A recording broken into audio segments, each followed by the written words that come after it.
The presidency says it will not take responsibility for the current economic predicament and multidimensional poverty affecting over 133 million people. The senior special assistant to the president on media and publicity, Garba Shehu, said this in a recent interview with Trust TV in Daura. Abdullahi Ahmadi has more. The presidential aide said rising inflation is a global phenomenon and that Nigerians should be grateful for the country's quick exit from economic recession occasioned by coronavirus pandemic. And in our own case, our tragedy is that well, we are oil producer, but in terms of consumption, we import nearly everything we need of refined, petroleum products.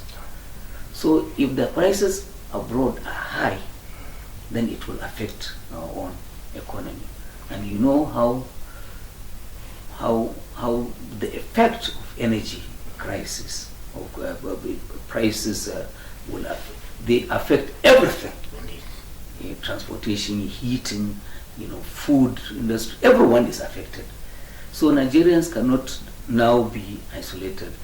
Anybody who says that this is due to Muhammad Buhari, then they are closing themselves in a shell, and they don't want to open up to understand what is happening globally. While citing example with Russia and Ukraine war as one of the major causes of food and energy crisis, Malam Shehu says the federal government has applied measures to cushion the effects on both urban and rural poor. Even as we are affected along with all the nations of the world, we must also give credit to the administration for putting in so many measures in order to ease these hardships.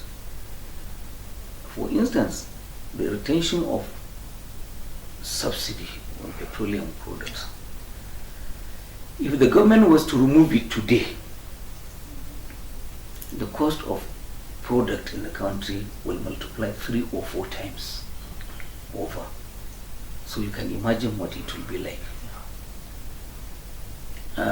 We have a social investment program which has cushioned the effect of poverty among the rural poor and the urban poor as well. For the first time on the continent, you have a country running a social investment program. No other country in Africa is doing this.